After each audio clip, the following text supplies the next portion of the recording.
What if your darkest part is your strongest? There is a version of you that you hide from everyone. You locked it away a long time ago. But ignoring it is the biggest mistake you can make. Because it never left, it's still right here. Every sudden overreaction, that's your shadow coming out. Every jealousy you deny, that is it too. At night, it visits you as anxiety and dark thoughts. Stay until the end. This will change how you see yourself forever. Psychologist Carl Jung called this the shadow. He said every person is divided into two sides. The side you show the world, and the side you bury until you forget it exists.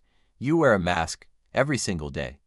Your brain thinks one thing, but you show the world something else.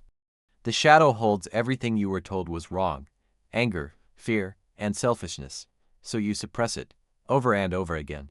But suppression doesn't kill it, it gives it control over you. When you are weak or tired, it walks out on its own. That moment you explode for no reason, that was your shadow. That jealousy you feel but quickly deny, also your shadow. When you judge someone harshly, you are seeing your own shadow in them. The more you deny it, the bigger it grows. It expands as much as you ignore it. Keeping it hidden drains your energy every single day, until one day your internal battery hits zero. You perform the good version, while the real you watches from backstage. You can't have real connection while half of you is locked away. People feel that distance. You end up surrounded by people, yet feeling completely alone. It starts in childhood. You felt something real, and someone told you that feeling was wrong. You were told big kids don't cry, so you buried those feelings underground. One by one, anger, jealousy, fear, all buried. And when you hid your true self, you received love. Your brain wrote a rule: hide what you feel to stay safe. It ran silently for years. You grew up, but the buried things grew larger underneath you. Now, cracks are starting to form in the ground. You carry invisible childhood rules that weigh you down today. A child feels everything without shame. Your shadow remembers what you forgot. Your shadow is actually closer to the real you than the mask you wear. And realizing that changes everything. There are two kinds of people: those who know their shadow, and those controlled by it. Your shadow isn't trying to hurt you, it's trying to show you who you really are. The question is, are you finally ready to look inside? You have two choices: keep running, or turn around and face it. One path leads to exhaustion, the other leads to the most powerful version of yourself. Let's take that first step together. Everything you buried isn't waiting to destroy you, it's waiting to complete you. Your shadow is not your enemy. It never was. When you suppress the shadow, pressure builds up inside you. Then, one tiny thing happens, and you explode. People see aggression, but it's years of shadow escaping. Then comes the shame, and the confusion. Irritation at someone's success shows you what you secretly want, but are afraid to admit. Jealousy is just a map pointing toward your own buried dreams. What irritates you most in others lives inside you too. Jung called this projection. You hate in others what your shadow hides in yourself. The shadow blocks intimacy. You can't be close to others while you are hidden. People feel the distance, even if they can't name it. You repeat the same conflicts, same trigger, same explosion, same regret. The shadow creates patterns you can't break because you don't even see them yet. You self-sabotage without ever knowing why. Your shadow punishes you for old beliefs that you don't deserve success.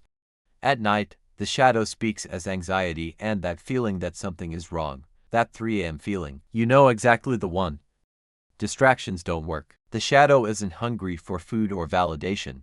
No external success fills the hole left by a rejected inner self. Eventually, the shadow stops following. It stands in front of you and forces a stop. This is the moment everything can change. Most people turn away. The ones who don't become something different.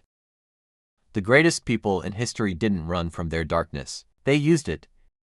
It is finally time to shake hands with your shadow. Approach it not with fear, but with curiosity.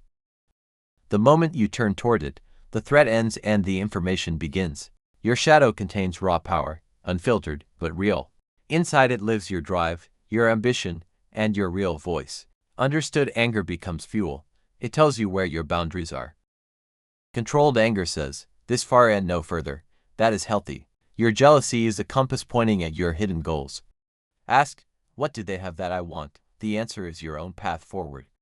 Even selfishness teaches you to value yourself and stop giving everything away. Fear in your shadow shrinks the moment you face it directly. When you integrate the shadow, you stop wasting energy hiding yourself. Imagine having back all that wasted energy. That is what wholeness feels like. You become lighter. You become more real. Your relationships deepen because you finally show up as a whole person. You stop shrinking in fear because your shadow is now standing behind you. You start making decisions from your real self, not from what others expect. You finally become whole. The difference is visible in how you carry yourself and how you live. There is something magnetic about a person who is truly authentic. You stop needing constant approval from the outside. Everything you buried becomes a tool. Your shadow is your greatest resource. When you stop fighting yourself, you can finally start building something real. You and your shadow finally moving in the same direction. This is what psychological wholeness actually looks like. When you are whole, other people's success stops being a threat. Old triggers lose their power because you finally understand what was driving them. The war inside you finally ends. So how do you actually work with your shadow? Here's the start. Step 1. Stop running. When a dark feeling comes, don't push it away. Get curious. Ask, what is this feeling trying to tell me right now? Step 2. Write it down. Journal your thoughts without any judgment. On paper, the shadow loses its scary power over you. Step 3. Watch your reactions. When you judge someone, ask where you do the same thing. Every strong judgment of others is a window into your own shadow. Step 4. Use your jealousy as a map to your desires. What triggered it? What do they have that you want? That is your new direction.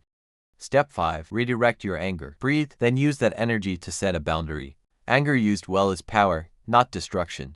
Step 6. Create. Art, writing, or music give your shadow a safe voice. Great creators gave their shadow a voice through art. Your darkness has something real to say. Learn to redirect, never suppress.